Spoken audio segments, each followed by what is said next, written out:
Hola y bienvenidos a esta clase de eficiencia energética en la que definiremos conceptos y destacaremos la importancia que tiene. Es un tema tremendamente interesante porque en la actualidad los elevados precios de la energía hace que tengamos que reducir los consumos para ser más competitivos. Dividiremos esta clase en 6 partes, comenzando con la definición del propio concepto. Explicaremos cuál es la diferencia entre ahorro y eficiencia, ya que es muy común confundirlos en el día a día. A continuación comentaremos la importancia que tiene, luego diremos algunas de las medidas para fomentarla, explicaremos la etiqueta de eficiencia energética, saber cómo interpretarla y la importancia que tiene, y finalmente hablaremos de la auditoría energética, en qué consiste y qué partes la componen. Bien, antes de empezar con la definición del concepto, vamos a aclarar que muchas veces podemos encontrárnoslos escritos por sus iniciales, ¿vale? Por EE. Muy bien. Al fin y al cabo, la eficiencia energética no es otra cosa que una reducción del consumo, pero manteniendo el confort y la calidad de vida. Esto es importante ya que, como veremos más adelante, si no es así, estaríamos hablando de una cosa diferente. Por lo tanto, se trata de una disminución del consumo energético, ¿vale?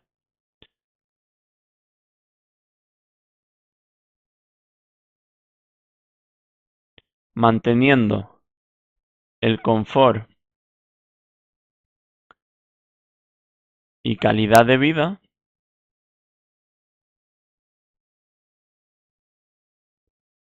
Y una consecuencia directa de esto será que aumentaremos nuestros ahorros, también tendremos una mayor sostenibilidad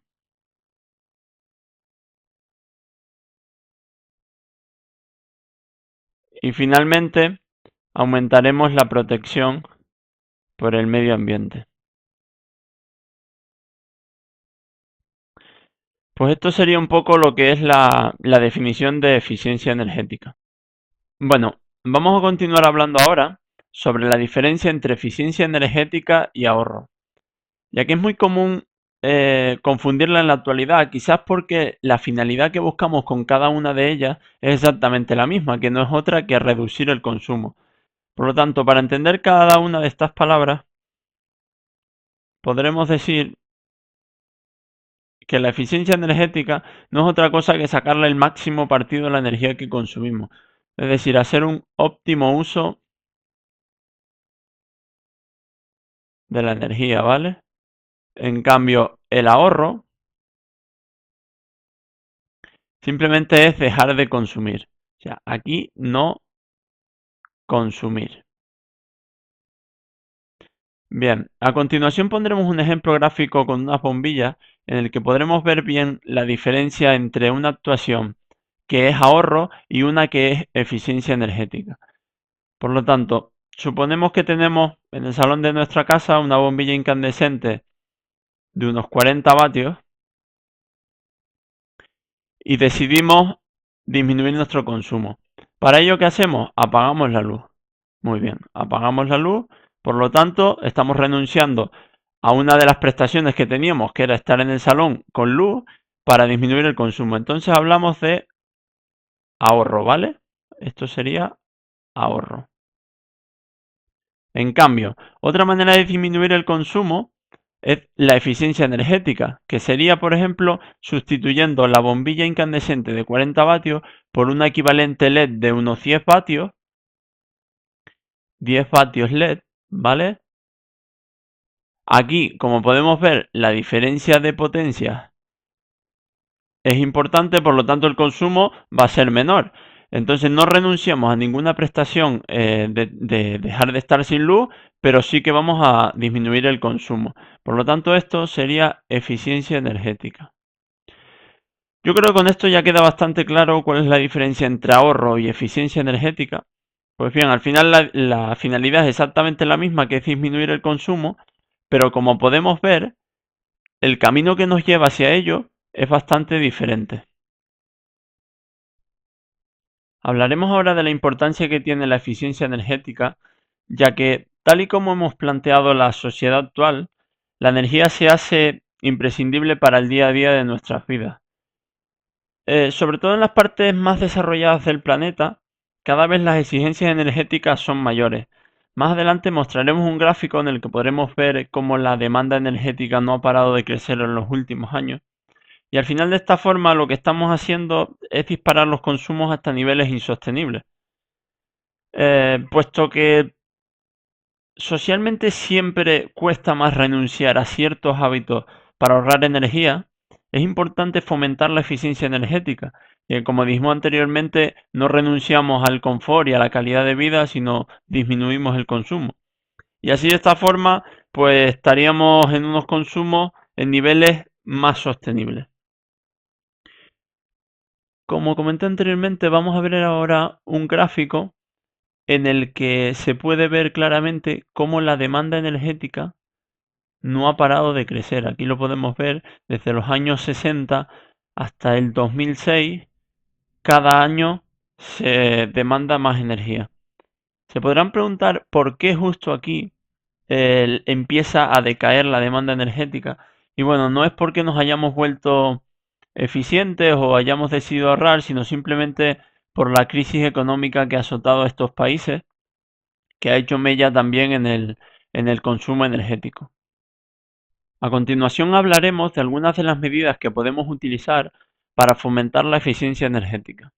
Esto es un tema bastante amplio, ya que podríamos profundizar en cada una de ellas y dar una clase, pero aquí lo que haremos será mencionar algunas más principales, decir en qué consiste la actuación, la inversión un poco y en los retornos que tienen, en definitiva algo genérico.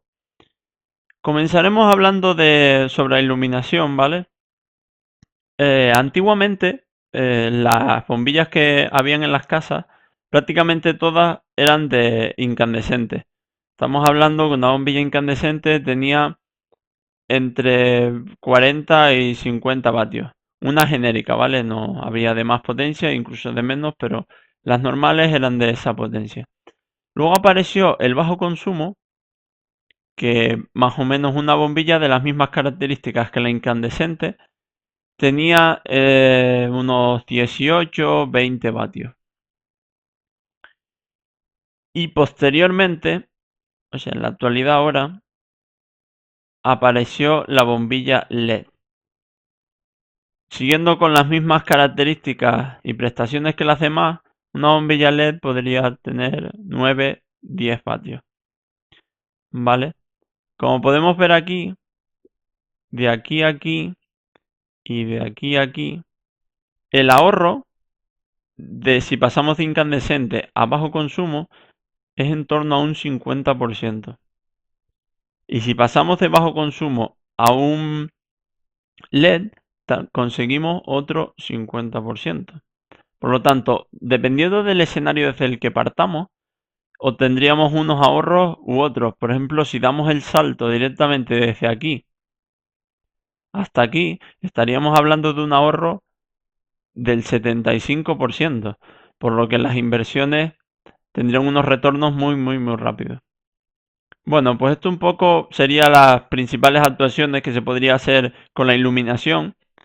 Destaca porque la actuación es muy rápida, porque simplemente sustituir una bombilla por otra, no es excesivamente cara y si tienen mucho uso las bombillas, los retornos son muy muy interesantes.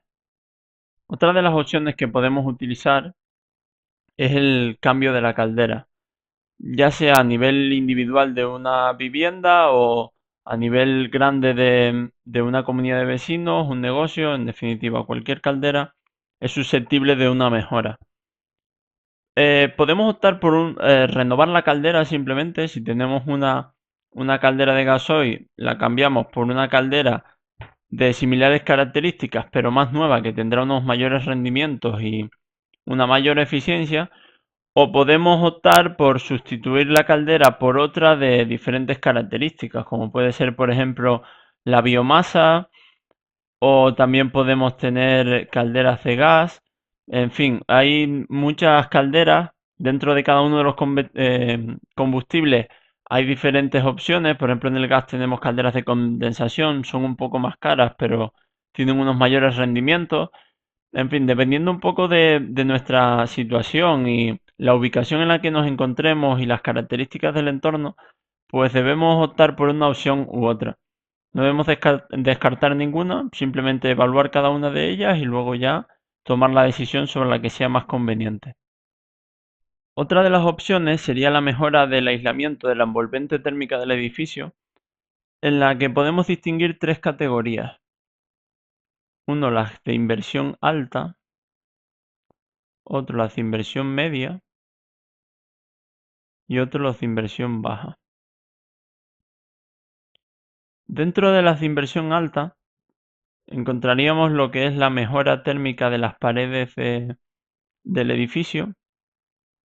Esto son inversiones muy costosas ya que requieren de obra civil y los materiales empleados son muy caros. Dentro de inversiones medias podríamos tener lo que son la sustitución de las ventanas. Al fin y al cabo, las ventanas es uno de los principales puentes térmicos por los que se escapa el calor en invierno y se introduce el calor en verano. Así que sustituir una ventana de simple acristalamiento por una de doble o triple acristalamiento, romperíamos esos puentes térmicos y conseguiríamos una mejora de la envolvente térmica del edificio. Y finalmente, una inversión baja, pero también hay que tenerla en cuenta, es la colocación de deflectores en aquellas puertas que dan hacia el exterior. Por debajo de las puertas siempre hay un flujo constante de aire, que bien en verano se nos introduce calor, al igual que pasaba con las ventanas, y en invierno pues se nos escapa el calor. Así que con un simple deflector ya cortamos un poco ese flujo de aire y conseguimos una mejora también del aislamiento. Finalmente, otra opción es colocar un recuperador entálpico en nuestra vivienda. ¿Y cómo mejora la eficiencia de este recuperador?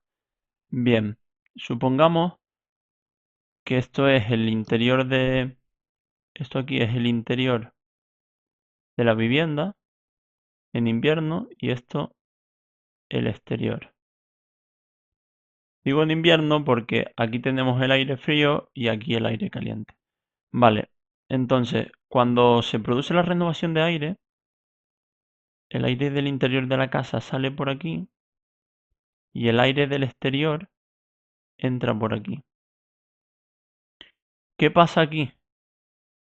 Aquí se produce un intercambio de calor, ya que el aire que sale fuera cede su calor al aire que entra, consiguiendo así que la temperatura aquí en la entrada sea muy superior a la que habría si el aire entrara directamente hacia el interior sin producirse el intercambio. Con ello, ¿qué conseguimos? Que el salto térmico que tengamos que darle a este aire para alcanzar la temperatura de confort será mucho menor que si entrara directamente. Y de esta forma conseguimos un ahorro térmico muy importante. Bien, vamos a hablar ahora de la etiqueta de eficiencia energética, que al fin y al cabo esta etiqueta no es más que la representación gráfica del resultado que se obtiene al realizar una certificación energética. Esta certificación bien puede ser de un inmueble, un electrodoméstico, una bombilla, en definitiva, cualquier aquel producto susceptible de consumir energía. Como podemos ver, en ella lo que se indica son las emisiones de dióxido de carbono y el consumo de energía. Estamos bastante habituados a ver este tipo de etiquetas en los electrodomésticos y bombillas, pero ya desde el pasado 1 de junio del 2013 se exige el cumplimiento del Real Decreto 235/2013, lo apuntamos por aquí, el 235/2013, en el que se indica que todos los edificios que se quieran vender o alquilar a un nuevo inquilino, ¿vale? Dispongan de esta etiqueta de eficiencia energética. Un poco explicando la forma de interpretar esta etiqueta, por lo general, cuanto más eficiente es un edificio, perdón, cuanto mejor es la categoría de un edificio, más eficiente será. Por lo tanto, un edificio de clase A consumirá bastante menos energía que uno de clase G. Esto muchas veces se ve relacionado con el precio del inmueble, porque obviamente uno de clase A será bastante más caro que uno de clase G, o así debería serlo. No obstante, puesto que el de clase A consume mucho menos energía, ese sobrecoste inicial que tenemos al hacer la inversión lo veremos amortizado rápidamente a lo largo de la vida útil del edificio, ya que el consumo de energía será bastante inferior. Un poco los valores que podríamos manejar para hacernos una idea de dónde estaríamos, podríamos decir que un edificio de clase A es aquel que consume menos de un 55% de la media, ¿vale? Uno de clase D estaría entre el 90 y el 100% de la media. Y los peores de todos serían los de tipo G, que tendrían un consumo mayor del 125% de la media. Bueno, pues esto es un poco la etiqueta de eficiencia energética, cómo interpretarla y qué valores sacar de importancia de ella, ¿vale? Finalmente, para terminar con esta clase, hablaremos de la auditoría energética, ¿vale? Un poco diremos en qué consiste y la importancia que tiene. Bien, la necesidad de reducir los costes de energía es muy importante en el día a día, no solo en un negocio, sino también en la vida particular, ya que en un negocio conseguiremos que nuestros productos sean más competitivos y tengan una mejor cabida en el mercado, y en el día a día, pues al final llegaremos mucho mejor a fin de mes si el gasto energético es menor. Bien, el primer paso para reducir los costes es conocer los consumos. Eso es súper importante. Nosotros necesitamos saber cuánto, cuándo y dónde estamos consumiendo, ya que así podremos ver cuáles son los mayores gastos, cuáles son los menos importantes y sobre cuál debemos actuar primero. Esto ya digo, es el primer paso y lo que debemos hacer, por lo tanto, una buena auditoría será responder a la pregunta ¿cómo?, a la pregunta ¿dónde?, y a la pregunta ¿cuándo consumimos la energía? ¿Vale? Una auditoría, al final, lo que se trata es de utilizar las diferentes medidas y técnicas de medición que hay en la actualidad para medir estos parámetros y contestarnos a estas preguntas. Es cierto que una buena auditoría no solo se basa en contestar estas preguntas, sino que también nos propone las mejoras que podemos llevar a cabo para mejorar la eficiencia e incluso va más allá y nos puede decir el valor de las inversiones y la rentabilidad y el retorno de la inversión que tenemos con estas medidas. Por lo tanto, así, a rasgos generales, esto sería un poco lo que es la auditoría energética y como podemos ver, la importancia que tiene. Bueno, espero que les haya resultado interesante la clase y no olviden hacer los ejercicios, ¿vale? Importante, hacer los ejercicios. Poner cualquier comentario o aclaración que precisen, la pueden poner debajo del vídeo y trataremos de resolverla. Y finalmente, también es importante que realicen una valoración de la videoclase. Bueno, pues esto es todo. Espero que les haya gustado y nos vemos en la siguiente videoclase. Chao.